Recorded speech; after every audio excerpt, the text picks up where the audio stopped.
Wars The Acolyte can no longer be classified as entertainment, but just progressive propaganda. What's puzzle? Is he or they with us? As their lead actress breaks it down in a rap song, Do they really have to start using pronouns? how much she despises Star Wars fans. So here's what their intro should have been. Episode 21's them, the demise of Disney, the Acolyte. The Force has awoke. Capable white males with intellect have gone completely extinct. The Force is now used to enforce pronouns indeed. And if you don't enjoy being preached at in Star Wars show, you get labeled a bigot. Set 1,000s of years in the past, but covering all. Oh, no. Damn, I read too slow. Where'd it go? So 1,000s of years in the past, but covering all of the same issues modern day Democrats campaign on. Finally revealing the true enemy of the galaxy who, oh, dang, what the hell, you faded out too fast. Covering all the same issues modern day Democrats campaign on. Finally revealing the true enemy of the galaxy who will destroy the Jedi forever. And yeah, that was kind of a funny parody version of the traditional Star Wars crawl, but where's the lie? As the active sabotage of the Star Wars franchise has to be on purpose at this point, as I'll cover how they hired activist saboteurs as their lead actresses. Well, I mean, white people crying actually was the goal. Directors that only want to Hold on, there's two things going on. I remember this was about something else. I feel like this is taken out of context. This was about something else, not the Star Wars. But either way, trying to make white people cry, is that what she said? lead actresses. Well, I mean, white people crying actually was the goal. Making white people crying was the goal. That is racist. I don't think it is kind of whatever. That is just racist. Why is it okay for if you're black you can shit on white people's? I don't think you can solve racism with more racism. I think this needs to end. Stop trying to mic drop on people, or just because they're white, you think it's okay to make fun of them, trash talk them, because that's rude. I got family who's white. I got people I love who are white. I got people who I love are black. I got people who I love are Asian. It's meaningless to just throw this racism out there thinking there's no repercussions, no consequences. Directors that only want to shoehorn in their bizarre fanfiction. And are you telling me, with a straight face, that C-3PO is straight? They're a couple. That's what I think. And the cheap. Why do you... I mean, they're probably joking, right? C-3PO if he's straight or what? Who cares? Why is that even a thing? He's a freaking not a human being. Or a particular type of species. It's a created mechanical machine. They don't need an identity of gender or anything like that, or assigned a sex or whatever. Cheap bootleg villains that look like Spirit Halloween Sith Lords if they could only afford the cheaper Chinese Sith suit. And I'm not saying we needed an Adonis Sith to be scared of him, but apparently the Acolyte spent over $180 million to make this, so when he looks that stupid, it's really hard to take anything he does seriously. That's why it's great we have the sponsor for today's video, Manscaped.com. The global... And it's insane everything in the Acolyte, from the conception to the execution to the repeated insults of their fan base, makes me think that destroying the franchise has to be on purpose. The same way I'm a Boston Celtics fan, so if I got the GM job for the Los Angeles Lakers, I'd be handing out max contracts to WNBA players, changing their jersey colors to a hard-to-look-at red and neon green monstrosity, and advertising how the Lakers are the most LGBT team in the league. Now replace the franchise Lakers with Star Wars, and that's exactly what they did with the Acolyte. As I'm sure there's certain Laker or Star Wars fans that are women with terrible taste in costumes and pray 5 times a day to the Church of Inclusion, and they're absolutely loving every single moment of the Acolyte. But that's such an insignificant percentage of the fan base that it's simply not worth satisfying them if it's gonna alienate the others that came for entertainment, not validation for the rest of their worldviews. So when Disney... No, that's a good point. My problem with the Acolyte is It comes down to the writing. They're trying to force down everyone's throat a message. It's like they need to force down diversity, inclusion, just this message that isn't Star Wars down their fans' throat. You know, fans of Star Wars are trying to watch the show because it's Star Wars. They liked everything that's about Star Wars. And then you get the show where it doesn't have that as a priority. It's more of the back end, secondary, tertiary. Front and center is we are writing something that we're, virtual signaling to. We're throwing in our pronouns. We're throwing in the, reality's modern day problems. When I'm trying to watch Star Wars to escape from reality, I don't mind a Star Wars show that is female led or has a heavy female presence. It's the writing that gets me. It's so bad. Because there's plenty of great female-led shows that are on right now, like House of the Dragon. Those are like strong female-led characters. And it's doing very good. Me personally, I thought Star Wars episodes 7, 8, and 9 were kind of They weren't bad. Well, I don't think they were bad, but I don't think they were the greatest out of all the trilogies. But it was still Star Wars, so I was excited. And that was female-led. Rogue One was female-led, and that was an awesome movie. So, again, why was that movie so awesome? Because it was well-written. It just feels like the people who make these shows don't care about good talent. They want to put in someone who happens to be not white, or someone who happens to be gay, or someone who happens to be gay, or transgender, first before a good talent. Just throw in good talent who happens to be black, a good talent who happens to be Asian, a good talent who happens to be white. It doesn't matter. Throw in the good talent first. Same with writing. Throw in the good writing first before you try to force feed us like all of this. I don't know if you want to call it woke. I have a hard time understanding what woke means, because if you ask 10 different people what woke means, you get 10 different answers.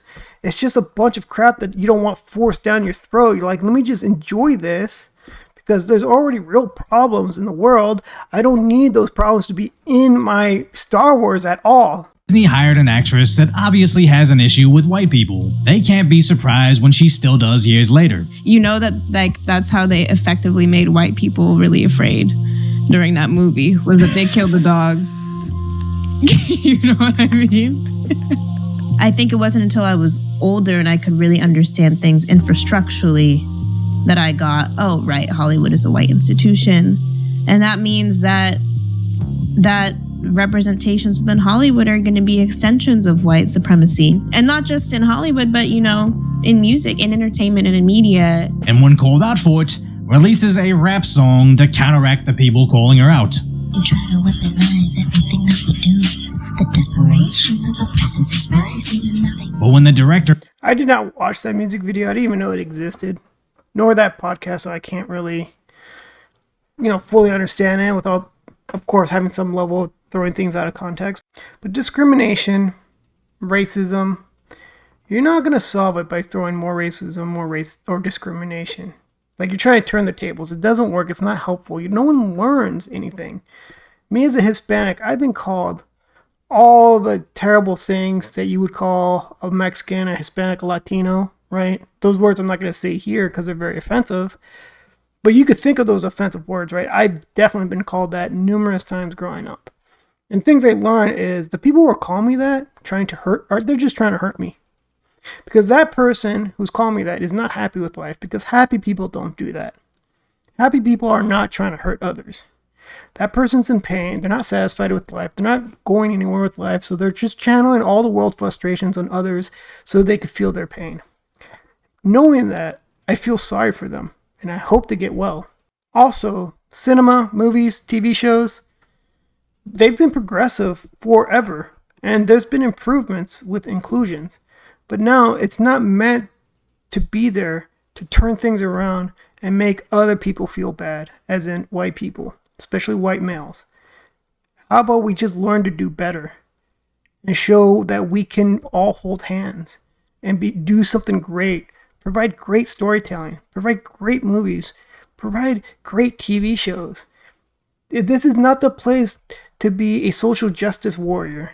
This is not the place to be an activist. This isn't the place for that. There's someone else for that. Just leave, TV shows, cinema, movies, whatever you want to call them. Just they're meant for an audience who's trying to escape, who wants to enjoy a good story being told, who wants to be inspired and uplifted, not be told these people are bad, they are the other. Oh, tables are turned. It's not black people who are bad anymore. It's those people who are bad. This and that, or Asians, whatever.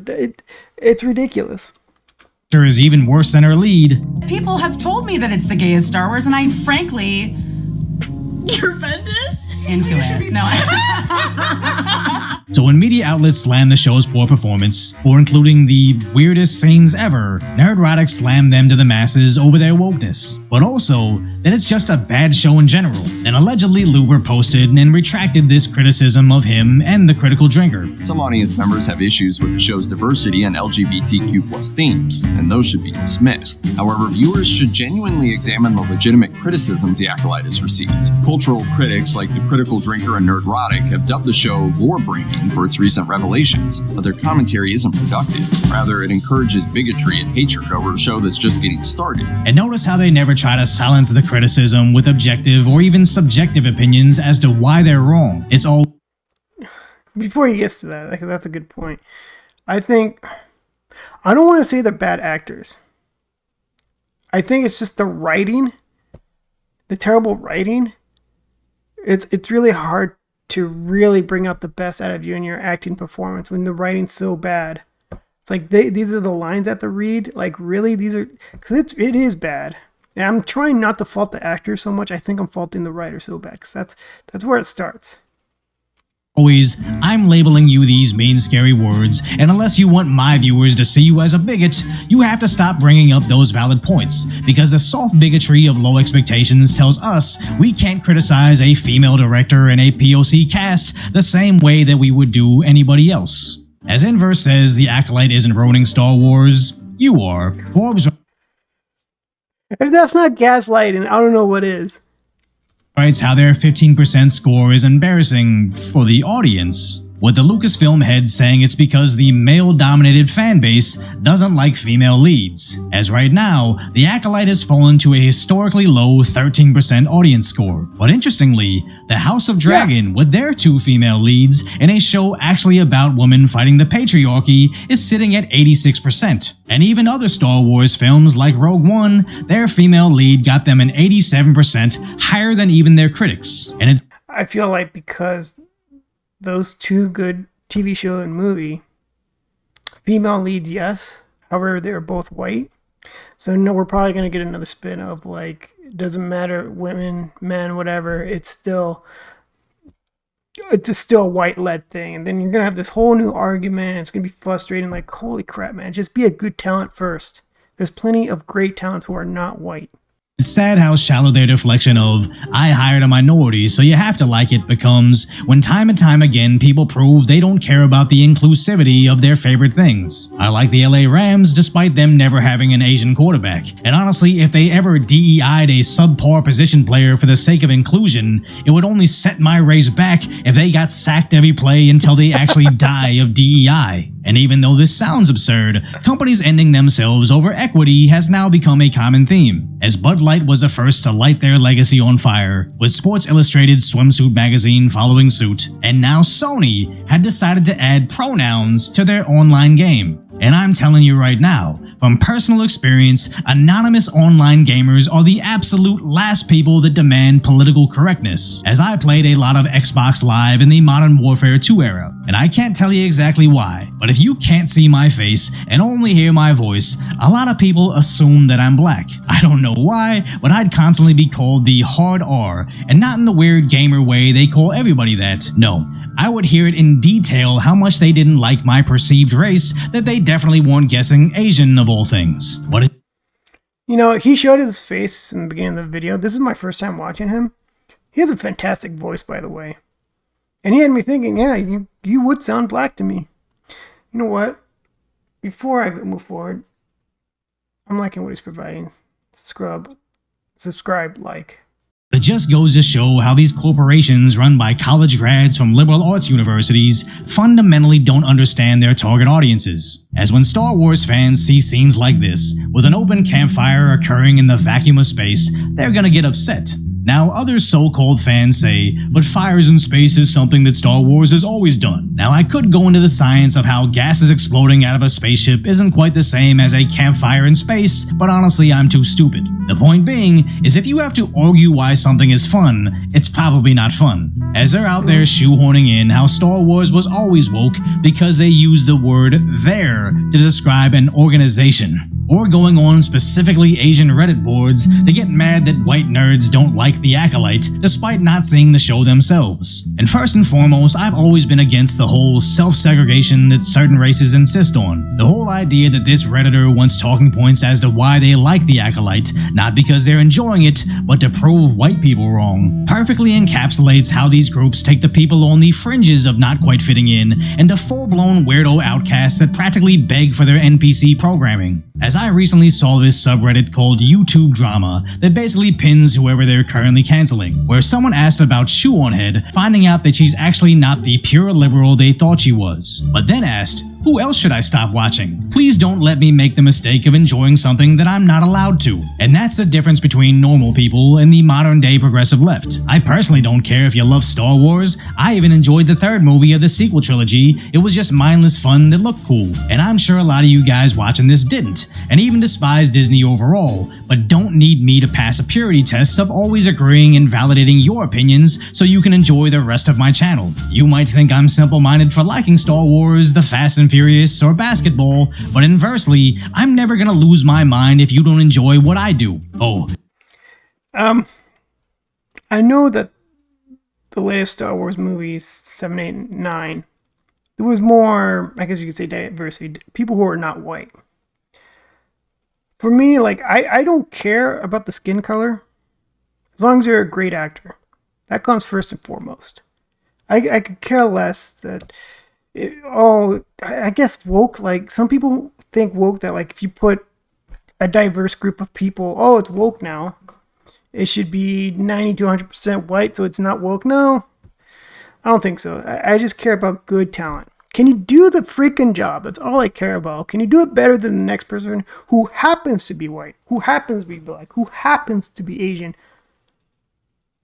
You don't like the Fast and Furious X2? What? You don't like family? Are you a bigot? My life is so tied to the thing that validates my life choices that an attack on it is now an attack on me. It makes me think, whatever happened to having personal conviction? Why can't you just be or do something without having it completely hijack your entire identity up to including your job? Because The Acolyte being plagued by wokeness is just the most popular example recently, but daytime television is apparently worse. What am I having?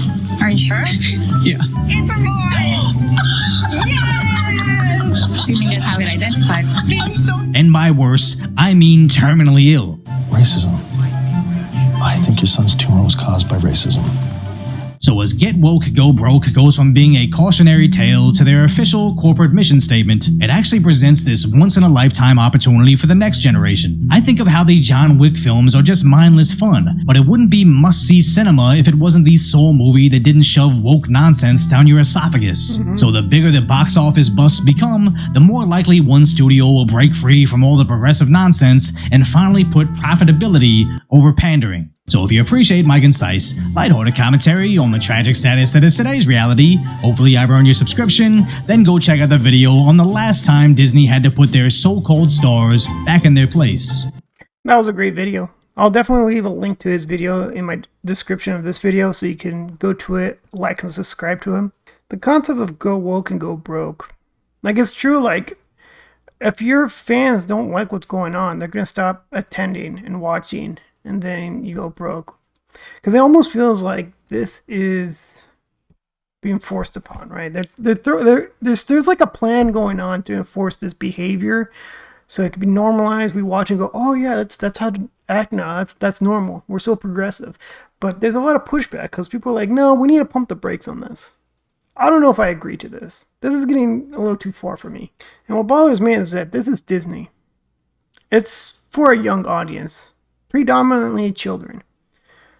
And I don't know why we need to put in these whole identities and transgender and all that type of information while they're young, trying to confuse them. It's almost like they're trying to indoctrinate them, right? Let them grow into an adult, 18, I'd say 25, and when your frontal cortex is developed, to figure out if they truly feel like they're a different gender, if they truly feel like there's something else that's in their body. Like, I don't know what you want to call it, but I don't know why they're trying to do it at a young age. Trying to teach kids at a young age, oh, you think you're a boy, you might actually be a girl. And then kids all confused, like, maybe I am. And then they have all these thoughts that they unwarranted and uncalled for. Then now they're confusing them even more when they should be studying algebra and whatnot. Star Wars Acolyte, it's tough to watch. I have not watched the latest episode, which is episode 5 at the recording of this video. I'm like, because it's like clawing through it. It's so bad, but I want to watch it just so I can have my own critically think on this. Man, I'm just at a point where like I might tap out. This is so bad. I tapped out with Lord of the Rings because it was so bad. And I'm about to tap out with this too.